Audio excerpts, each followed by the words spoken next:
আসসালামু আলাইকুম। সংবাদে আপনাদের সবাইকে স্বাগত জানাচ্ছি। আমি ফিরোজ তোহা। শুরুতেই সংবাদ শিরোনাম। বাংলাদেশের সর্বশেষ গুরুত্বপূর্ণ আপডেট সংবাদে আপনাকে স্বাগত। শুরুতেই সংবাদ শিরোনাম, পরে বিস্তারিত। শুরুতেই জানাবো, শেখ হাসিনা ভারতে পালিয়ে গেল, তার ষড়যন্ত্র শেষ হয়নি। বাংলাদেশ জামাত ইসলামের সেক্রেটারি জেনারেল ও সাবেক সংসদ সদস্য অধ্যাপক মিয়া গোলাম পরোয়ার বলেছেন, অন্তর্বর্তীকালীন সরকারকে কয়েকটি মৌলিক বিষয় সংস্কার করে একটি যৌক্তিক সময়ে জাতীয় নির্বাচনের মাধ্যমে নির্বাচিত সরকারের কাছে ক্ষমতা হস্তান্তর করতে হবে। এরপর জানাবো, দেশের দুটি কিডনি খেয়ে ফেলেছে বিগত আওয়ামী লীগ সরকার, বললেন ডক্টর দেবপ্রিয় ভট্টাচার্য। সিপিডির সম্মানীয় ফেলো ডক্টর দেবপ্রিয় ভট্টাচার্য বলেছেন, বাংলাদেশের দুটো কিডনি বিগত সরকার খেয়ে ফেলেছে। একটি ফাইন্যান্সিয়াল সেক্টর আর একটি এনার্জি সেক্টর, দুটোই খেয়ে ফেলেছে বিগত সরকার। আজ রাজধানীর মহাখালীতে policy dialogue on financial and economic reform in Bangladesh শীর্ষক সেমিনারে তিনি সব মন্তব্য করেছেন।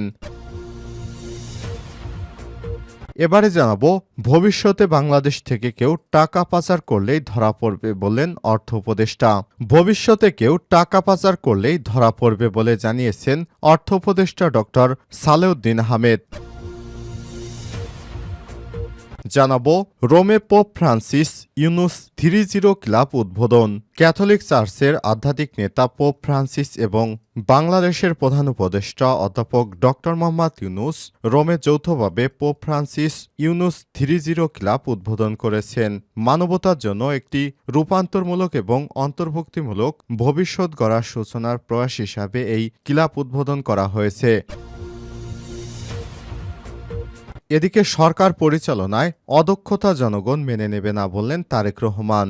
সরকার পরিচালনায় অদক্ষতা সামনে এলে জনগণ তা মেনে নেবে না বলে মন্তব্য করেছেন বিএনপির ভারপ্রাপ্ত চেয়ারম্যান তারেক রহমান। আজ রাজধানীর ইঞ্জিনিয়ার্স ইনস্টিটিউটে বাংলাদেশ টেক্সটাইল ইঞ্জিনিয়ার্স অ্যাসোসিয়েশনের তৃতীয় জাতীয় কাউন্সিল ভার্চুয়ালি বক্তব্যকালে এমন মন্তব্য করেছেন তিনি।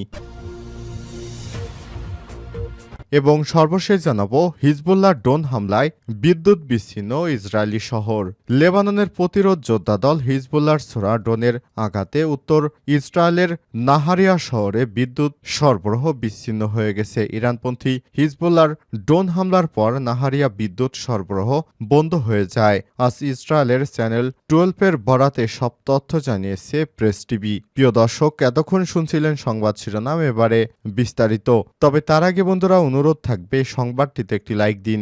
এই চ্যানেলে আপনি নতুন হয়ে থাকলে আমাদের সংবাদটি দেখতে দেখতে চ্যানেলটি সাবস্ক্রাইব করে রাখুন, যাতে করে বন্ধুরা আমাদের পরবর্তী লেটেস্ট আপডেট সংবাদগুলো সবার আগে আপনার কাছে পৌঁছে যায়। বেল বাটনে প্রেস করে রাখুন আর কমেন্ট করে আপনার মূল্যবান মতামত জানিয়ে দিন আপনি বিশ্বের কোন দেশ থেকে বা বাংলাদেশের কোন স্থান থেকে আমাদের সংবাদটি দেখছেন এবং শুনছেন। শেখ হাসিনা ভারতে পালিয়ে গেল, তার ষড়যন্ত্র শেষ হয়নি।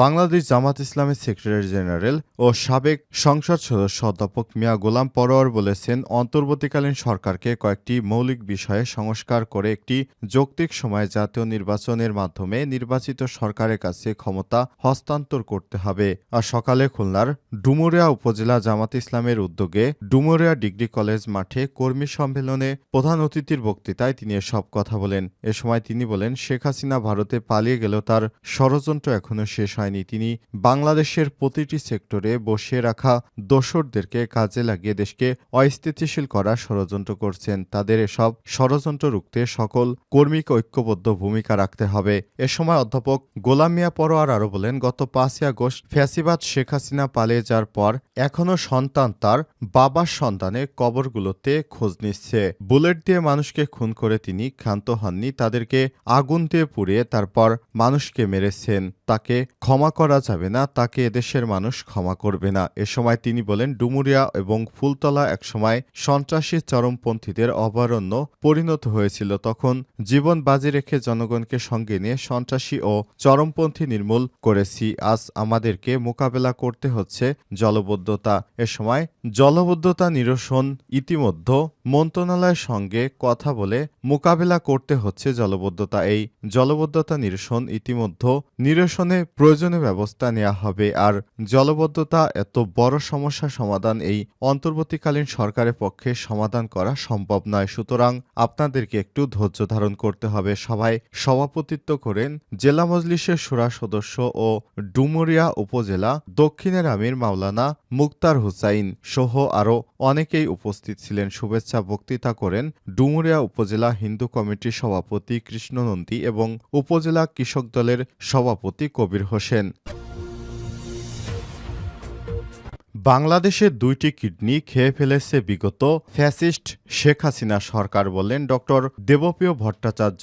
সিপিডির সম্মানীয় ফেলো ডক্টর দেবপ্রিয় ভট্টাচার্য বলেছেন, বাংলাদেশের 2টো কিডনি ফ্যাসিস্ট শেখ হাসিনা খেয়ে ফেলেছে। একটি ফাইন্যান্সিয়াল সেক্টর, আরেকটি এনার্জি সেক্টর। দুটোই খেয়ে ফেলেছে বিগত খুনি হাসিনা। আর শনিবার 16 নভেম্বর দুপুরে রাজধানীর Mohakhali policy dialogue on financial and economic reform in Bangladesh শীর্ষক সেমিনারে তিনি সব মন্তব্য করেছেন।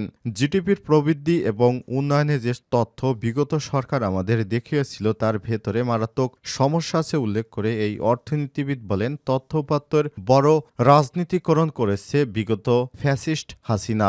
বেসরকারি বিনিয়োগ ছাড়া প্রবৃদ্ধি দেখানো হয়েছে, যেখানে ট্যাক্স জিডিপি বাড়েনি, ট্যাক্স নেই, বিনিয়োগ নেই। আর দৃশ্যমান উন্নয়ন দেখাতে গিয়ে সামাজিক উন্নয়ন, স্বাস্থ্য, শিক্ষার গুরুতর অবমূল্যায়ন করা হয়েছে। ডক্টর দেবপ্রিয় ভট্টাচার্য আরও বলেন, আমরা মধ্যম আয়ের ফাঁদে পড়ে আছি। রাষ্ট্রের মেরামত যদি না হয় 2 পয়সার সংস্কার করে কোনো লাভ হবে না। অর্থনৈতিক স্থিতিশীলতা না গেলে সংস্কারের পথে এগোনো সম্ভব নয়। মানুষের ধৈর্য থাকবে না বলে মনে করেন তিনি। সিপিডির এই সম্মানীয় ফেলো আরও বলেন, মাসোহারা দিয়ে কেন্দ্রীয় ব্যাংকের ভেতরে লোক রাখা হয়েছিল। তারা টাকা ছাপিয়ে ভুয়া রিজার্ভ দেখিয়ে বাংলাদেশটার সর্বনাশ করেছে। ব্যাংক চালানোর মতো যোগ্যতা না থাকা সত্ত্বেও এমন ব্যক্তিকে তারা বাংলাদেশ ব্যাংকে অনুমোদন দিয়েছিল এবং বাংলাদেশে বেশ কয়েকটি এভাবে ব্যাংক প্রতিষ্ঠা করেছিল। এই ব্যাংকগুলোর মাধ্যমেই গ্রাহকদের কোটি কোটি টাকা পাচার করেছে বিগত সরকারের দোসরেরা। ভবিষ্যতে কেউ টাকা পাচার করলেই ধরা পড়বে, বললেন অর্থ উপদেষ্টা।